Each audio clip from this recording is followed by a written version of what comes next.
Anybody who likes Habenaria medusa, absolutely beautiful plant, and the recommendation was do not water it. Once you repot it, once it dies down over like towards winter, repot it, and then don't give it one single drop of water until the new shoot.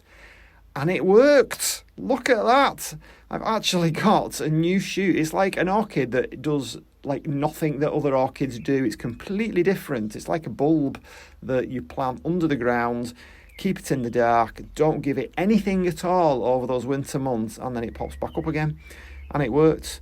And there it is. Now that doesn't mean that it's going to bloom for me. But you know, I'll take any small victory. Another couple of lovely Saintpaulias. So that one is Violet Optimara. No, African Violet, of course. What was I thinking? Optimara My Joy. It's a daft name. Okay, but beautiful plant. And that one's just opened up. I've not seen that. I do this every time. I'll just have to leave the label on top and I'll come back to it later. Fire Mountain. So that's nice. Violet. Right, okay. RS Barbie. African Violet RS Barbie. I thought Violet was part of the name because I know my Saintpaulias. I'm going bonkers. Okay, my other Kohleria that's come out. This has got like this really weird shoot coming out from underneath for some reason. Well, this one is Brasil Gem. Absolutely gorgeous. Look at that. Isn't that nice?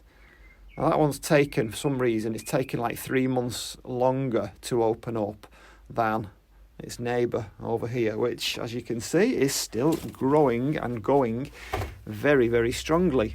I'll just see if I can take it out. Yeah, so I know you've seen this loads of times. So this is Sunshine, and oh, it's just massive now. Loads and loads of bloom. I mean, it probably needs a bit of a stake as well, to be honest. There's a few blooms going over, but it's still a real stunner, and it's in a tiny, tiny pot. So I may be able to up-pot that one and move it on. Okay, so Miltoniopsis. I am so sick of trying with Miltoni. I think I may well have to admit defeat on them. I have tried everything I can possibly think of, and they bloom for me really nicely, and then this is the result. All the leaves die off. Yeah, okay, there are new shoots on it, but if past experience is anything to go by, they won't do anything. They'll just stay really small. They won't suddenly put a massive spurt of growth on. We've got the wonder media of coconut husks, but still absolutely nothing. This one over here is going to bloom, but it's already getting the yellowing leaves, and I expect in pretty much a couple of months they'll all start to die off. I hold my hands up. I really don't know what else to do with it. Every single Miltoniopsis I have seems to go the same. I've tried keeping them damp. I've tried keeping them like semi-damp. I've tried them in the cooler area. I've tried them in the warmer area. I've tried them in the shade, in the semi-shade, in the sun. I tried different media types. I think I've already said that one. I don't know. I don't know what else to do with it. So again, suggestions in the comments. Rebecca Soper. This is the Rebecca Soper. Oh, I've not seen that before. I've not noticed though. That's their new markings down the side. That one's more green than any of the other pictures I've had on Rebecca Soper. Could it be an upper? Hey, it could be an upper even though it's not very high up. Possible, isn't it? Because the upper pictures are completely different to lower pictures on most Nepenthes, all Nepenthes, I think. And that is totally, there's no doubt that is totally different. It's completely different colour markings. It could be an upper. And then there's another one up here which is even higher upper. An upper that's higher upper. Now, again, it's completely different markings. It's just not got that really dark red that the other lower pictures have. So they're the lower pictures. Interesting. Let's see what happens with that. I'll just put it back up there because it seems to be happy just sitting on there. Yeah, so let's see if this one does the same. Its sister, still Rebecca Soper. Interesting. So my Saintpaulia leaf cuttings. They're not dead, but they haven't done anything, and it's been quite a while. I wonder if I put a date on them. Can't remember. No, I didn't. Why did I not put a date on them?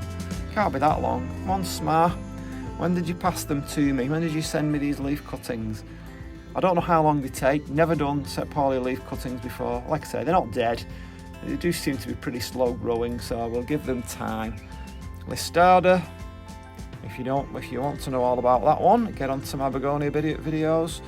Begonia Silver Lace. That's getting ready for a repot. It's huge.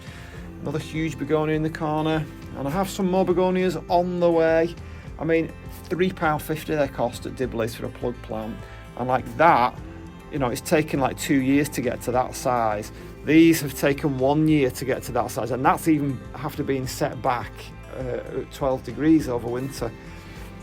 So yeah, this other one, this wightii needs a repot. So I've run out of pots. I need to get to the garden centre and get some pots. Looking really nice. Looking like really strangely differently coloured. Okay, so I think we have covered the lot. I'll probably get off here and think, oh yeah, I should have mentioned that and I should have mentioned that. But yeah, quite a few things going on there of interest. I hope you enjoyed them. And we're at that stage now, really, where you get to the point where the greenhouse is that full, but I'm still seeing plants that I want and plants that I like.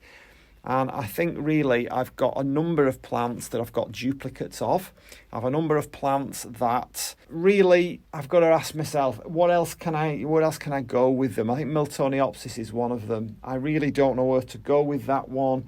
The Plumeria, I'm still hanging on with them, but that one's looking like it might, you know, it's been in leaf long enough. It might show me some blooms, but I think we're probably getting past the season for that. That one is like without leaves for longer than it's with leaves. Again, we're probably going to run out of summer before it decides it's going to do something. Oh, I mentioned Tradescantia, didn't I? I did get another one. So this one is Blushing Bride. I've not had Blushing Bride before. It'd be interesting to see how close that resembles Maiden's Blush when it does its thing next year. If anybody on Tradescantia, if there is a specific hybrid or, you know, one of the ones that you think is a must-have, let me know, because, as I say, I am going to try and increase my Tradescantia stock, see if I can get something else in here and maybe start that new channel. I have another hippeastrum back there, which is about to come, and what's that one? That one is Blossfeldii, is that how you pronounce it? And another one. And that one is Pickety. Pickety is really nice. I've been after that one for a while, but I decided again, I know it's summer, but I decided to bring them into growth now. And I think that one, yeah, this one has been in bloom once before, but this one's got another bud coming on it. So yeah, there was a couple more there. So what was I saying? Yeah, so we're at that point where we have to look at what we've got and think, right, well, do I really want another plant in place of what's there? Always loads of Tradescantia dotted about, and I can always make room there. Actually, my Tradescantia Maiden's Blush, this is what it looks like now. It's completely different. Again, actually, it looks like it's wilting. I don't think I've watered it all week. I've just been that flipping busy this week, actually doing things that get me money. Not this kind of stuff. Yeah, so that needs watering. But you can see it's completely changed. The whole, like, you wouldn't think it was the same plant. And this is another one that's got a shoot coming from underneath there. Look at that. Gosh, oh, can you see it? Sorry, not on camera. There you go. Like a searching shoot underneath. So you wouldn't think that was the same one. It was all pink. They always end up like this, and I get to the point where I just cut them back. I might not do on this one. I might see if I can see how long I can keep it, see how big it gets, and then wait for next year before we get those lovely pink leaves again. It's not unpleasant to look at, but it's certainly not as nice as when it was all pink. I'll leave that out there because that's going to need a water, as is everything. Zygopetalum coming back, that had a bit of a wobble. But finally it has decided, yes, I'm going to grow for you again. which is quite a relief. I know that I don't think that media really, I think it needs to be even more airy than that. Am I right, Michael? I'm going to have a go at that on at some point anyway. I'm not going to do it now. I'll probably do that out towards winter, see if we get another bloom out of it, and I'll probably do it again after that, and then do a more airy coconut husky mix for it.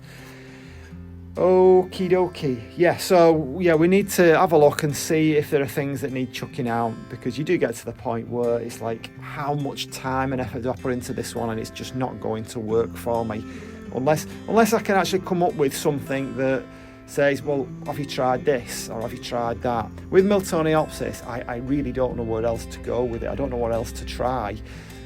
So I feel like I'm at the end of the line with them, and it's just my environment, which is really odd, because one of the guys from the Orchid Society grows them really well and says, yeah, they just grow well for me. And I've tried kind of questioning him, but he's obviously been asked that many times, he doesn't really want to give you a proper answer, so he just says, they just do well for me, and that's it. So I don't know what it is I'm doing that's different to him.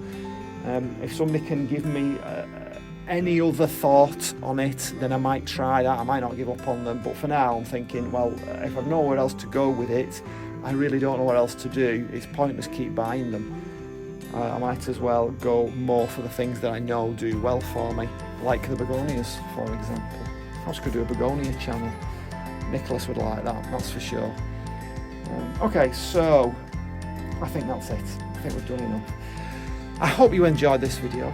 Please give it a thumbs up. You have no idea, unless you are a fellow creator, how much that helps to promote the channel. YouTube looks at these things and takes them into account. And if people enjoy the videos by simply moving your finger, giving it a thumbs up, it makes a huge difference. Of course, if you can comment, that's even better. But I do like to receive the comments, because I like to improve my own thinking on these. I've increasingly trying to put in my videos that I am not giving advice. I think that the problem is that in order to be found in YouTube, you've got to make titles that are searchable. So if I've got to make a title that somebody will pick up and find, if I just go and put like plant updates, well, nobody's going to Google and think, oh, I'll just look up plant updates. That's not what they do. You've got to put something that is likely to be found. So very often the titles, it's not exactly clickbait. If it was clickbait, then you get a thumbs down straight away, and that's not the case, although sometimes I do, but I don't get many. You know, the percentage is very much, or the proportion is very much in favour of the likes to the dislikes.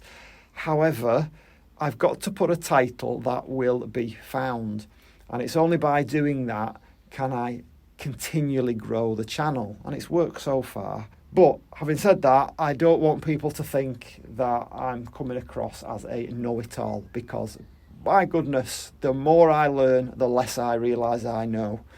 There is so much to learn in botany and in things to do with plants, and at the end of the day, it's a hobby at the moment anyway. It's certainly not my living. So I make videos as best I can. They are free to people to watch. I hope they enjoy them. If they don't, well, move on down the line. I'm sure there's somewhere else out there. You're just not my audience, as it were. But if you do enjoy them, it really, really helps by clicking that like button, by giving a comment, and it helps me to learn too. We can all learn from each other, can't we? So, hope you enjoyed this. Okay, so we are going to leave the confines of the greenhouse, and we're going to head off outside and see what's going on in the garden. I've not done this for a while, and I think this is just about the best time of year to do it, certainly for my garden. I think you tend to buy these things, buy plants early in spring, because you're that fed up of winter. Okay, so that's the Brugmansia. It's looking a little bit like it needs water at the moment, and I'm absolutely petrified that Fudge will get hold of something and chomp on it, but so far so good. And there are loads of other things in the garden that are also equally poisonous, and he doesn't seem to be suffering too much at the moment. And there's the banana. I've had to wrap it up, and would you believe the banana is actually edible, so that's probably why he was at it. Apparently it tastes like cheese, not just the fruit, you know, the actual banana. So my Venus flytraps looking dreadful at the moment, but this is the first year that I've not actually brought them into the greenhouse. I usually bring them in about April time, but they are actually popping up since I filmed this bit of video. They're coming back again now. They're looking great. So we've had to put like a little fence around a bit of the ivy there, because there's a little family of wrens nesting, and Fudge is very intrigued by it, so we've had to put a fence around it. So we've got the Aquilegia, the granny's bonnet, which is busily hybridising and spreading itself around. The geraniums, not pelargoniums, they are actual hardy geraniums. Past an azalea, a few poppies. We just head on over past Fudge's toys to the first time blooming of an azalea for me. Just that kind of eggy type of plant there, the yellow and the white. I don't know what it is, and there is a foxglove which hasn't actually come out yet. I'm blanking on some of the names here, but one of my favourite corners, over into the corner here, we have, oh, by the way, before we go there, let's just have a quick look at my eucalyptus tree, which I have to keep really pruned down because it can get massive. So this comes from Madeira, so this is a euphorbia. Common name is honey spurge, I forget its Latin name, but it does actually smell of honey if you get up and have a sniff of the flowers. And past my, where are we? Let's have a look in this corner here. Yeah, so everybody has alliums, don't they? And a lovely little miniature lilac in the corner there. Over to, what's that one? I can't remember what that one is. And just kind of move on over to my choisia, looking absolutely brilliant at the moment. Again, past a few of Fudge's toys, up into the trees. It's always nice to see other people's gardens, isn't it? It's a bit, we've all got a little bit of nosiness in us, I think, with that. Another Italian cypress, which I have to say I've never seen in any other garden in the UK, apart from like an official garden, something like a National Trust garden. Now there's a little yellow poppy that's obviously hybridised itself, because all the others are orange. Some more little Aquilegia looking really nice. I like this one. This one is one of my favourites amongst Aquilegia. Little blue cornflowers there. And this is my wildflower border, and it's had all sorts of seeds on it of all sorts of wildflowers, but for some reason it's only these pink ones that seem to want to come up. I think these are ragged robin. I'm not entirely sure. I might be wrong with that. I might have to gravel this over next year. And I think that is it. Hope you enjoyed it. See you on the next one.